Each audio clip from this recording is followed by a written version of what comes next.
Existe uma imagem que poucas pessoas conseguem visualizar quando pensam no maior jogador de futebol de todos os tempos.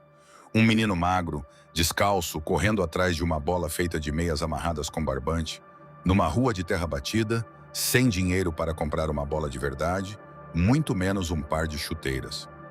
Antes dos troféus, antes das Copas do Mundo levantadas, antes de se tornar sinônimo de genialidade dentro de um campo, havia apenas um garoto pobre, filho de um ex-jogador frustrado, tentando, com os pés no chão literalmente, transformar a fome e a falta de oportunidades em alguma coisa maior do que a realidade em que vivia. Neste vídeo você vai entender como a infância marcada pela escassez, pelo trabalho infantil e pela ausência quase total de recursos moldou o caráter e a determinação de um menino que, décadas depois, seria coroado como o rei do futebol mundial. Você vai descobrir os detalhes pouco contados sobre os primeiros anos dessa trajetória, os sacrifícios silenciosos, os momentos de humilhação que ele carregou por conta da pobreza e o instante exato em que tudo começou a mudar. Fique até o final, porque o caminho até a coroa foi muito mais duro e mais surpreendente do que qualquer estátua ou homenagem jamais conseguiu mostrar. Ele nasceu numa cidade pequena do interior de Minas Gerais, numa família que vivia com o mínimo necessário para sobreviver. Seu pai havia sido jogador de futebol, um talento que nunca conseguiu se transformar em sucesso financeiro e que, por conta de uma lesão grave, viu sua carreira ser interrompida antes mesmo de florescer completamente. Essa frustração ficou marcada dentro de casa. Um pai que via no filho uma chance de reviver o sonho que ele mesmo não conseguiu realizar, mas que, ao mesmo tempo, não tinha recursos nenhum para investir nesse sonho. A família se mudou em busca de melhores condições, mas a pobreza continuou sendo uma sombra constante durante toda a infância do garoto. Uma realidade dura que o obrigava, desde muito cedo, a ajudar no sustento de casa. Enquanto outras crianças da época já tinham acesso a alguma estrutura, ainda que mínima, para praticar esportes, esse menino aprendeu a jogar futebol da forma mais improvisada possível. Sem dinheiro para comprar uma bola oficial, ele e os amigos usavam meias velhas enroladas e amarradas com barbante, ou até mesmo laranjas, qualquer coisa que pudesse rolar e ser chutada. Os pés descalços se tornaram sua marca registrada não por escolha, mas por necessidade, porque simplesmente não havia dinheiro em casa para comprar um par de chuteiras. E foi justamente jogando descalço, sentindo cada impacto direto na pele, que ele desenvolveu uma sensibilidade única com a bola, uma capacidade de controle que mais tarde, especialistas do mundo inteiro tentariam explicar, sem nunca conseguir replicar totalmente. Para ajudar no orçamento familiar, o garoto trabalhava. Chegou a engraxar sapatos nas ruas, a vender amendoim torrado e pequenos produtos para complementar a renda de casa. Uma rotina pesada para uma criança que deveria estar apenas brincando e estudando. Muitas vezes, o dinheiro que ele conseguia com esses trabalhos informais era usado justamente para comprar alguma bola de futebol mais decente ou para contribuir com as despesas básicas da família. Essa combinação de responsabilidade precoce e paixão pelo esporte criou nele uma disciplina rara, um entendimento profundo de que nada na vida viria fácil, que cada oportunidade precisaria ser conquistada com esforço redobrado. A escola, por sua vez, também não era um refúgio tranquilo. As dificuldades financeiras faziam com que ele, em diversos momentos, tivesse que escolher entre os estudos e o trabalho, uma escolha que nenhuma criança deveria precisar fazer. Ainda assim, ele conseguiu conciliar o mínimo de educação formal com as intermináveis horas dedicadas ao futebol de rua, um futebol sem árbitro, sem uniforme, sem estrutura, mas cheio de paixão genuína. O tipo de paixão que só nasce quando o esporte é, ao mesmo tempo, diversão e única esperança de um futuro diferente. Foi jogando essas peladas de rua que seu talento começou a chamar a atenção. Vizinhos, treinadores amadores e até jogadores mais velhos notavam que havia algo diferente naquele garoto magro e descalço. Uma capacidade de driblar, de enxergar espaços, de finalizar com uma precisão impressionante para a idade. Mas o caminho entre ser reconhecido no bairro e conseguir uma oportunidade real dentro do futebol profissional era imenso, especialmente para uma família sem contatos, sem dinheiro e sem qualquer tipo de influência dentro do mundo esportivo organizado. Muitos garotos talentosos daquela época simplesmente nunca conseguiam essa ponte. Ficavam restritos ao futebol de várzea pelo resto da vida, sem nunca serem descobertos.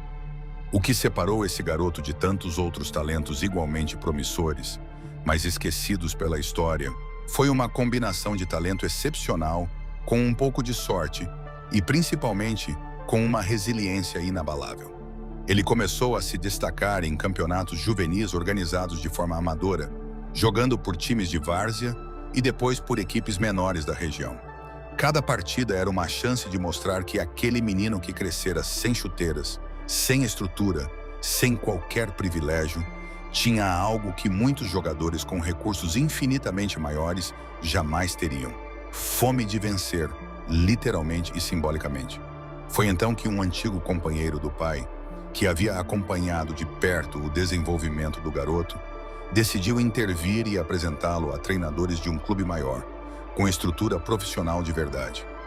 Esse foi o momento decisivo, o ponto de virada que separaria para sempre a vida anterior, marcada pela pobreza extrema, da vida que estava prestes a começar.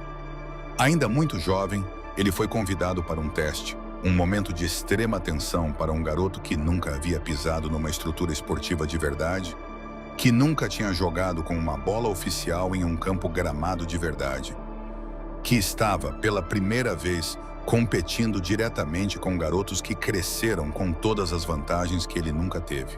E foi nesse teste, sob pressão, longe de casa, cercado de desconhecidos, que ele mostrou pela primeira vez, de forma oficial, o talento que os anos de futebol de rua haviam moldado.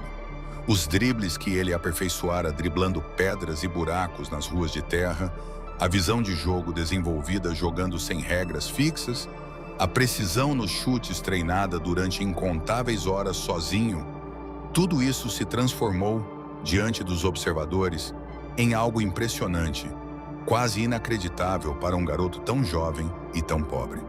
A partir desse momento, as portas começaram, finalmente, a se abrir.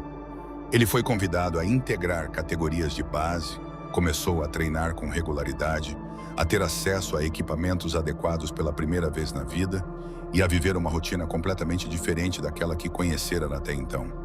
Mas mesmo com a ascensão meteórica que estava por vir, ele jamais esqueceu de onde tinha vindo.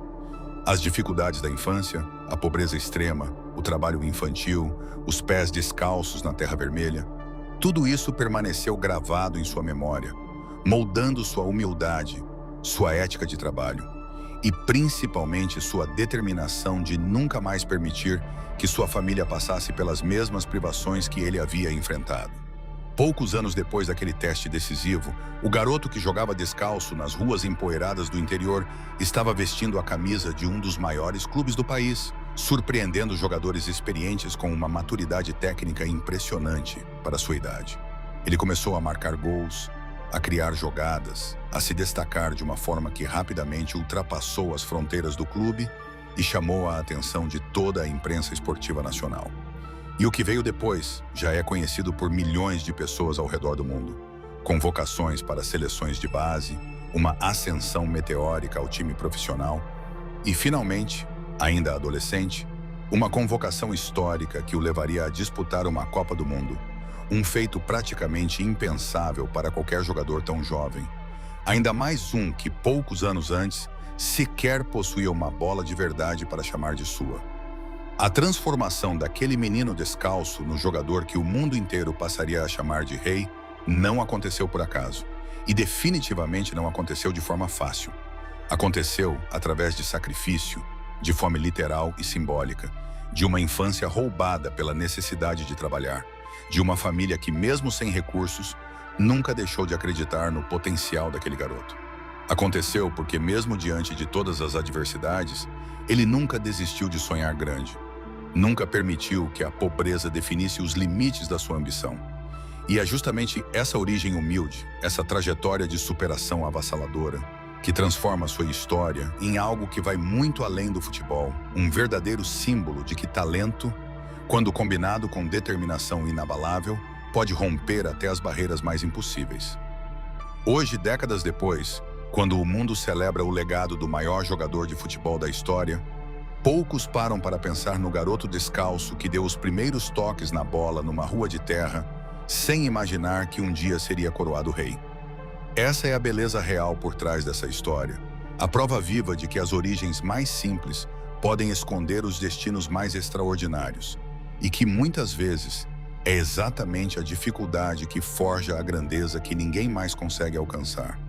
Se essa história de superação te emocionou, se você também acredita que grandes conquistas nascem, muitas vezes, das circunstâncias mais difíceis, deixe seu comentário aqui embaixo contando o que mais te marcou nessa trajetória incrível. Se você gosta de conhecer as histórias reais por trás dos maiores nomes do esporte e da música, se inscreva agora mesmo no canal para não perder os próximos vídeos. E não esqueça de deixar seu like, porque isso ajuda demais o nosso conteúdo a alcançar mais pessoas que amam histórias verdadeiras de superação. Até a próxima.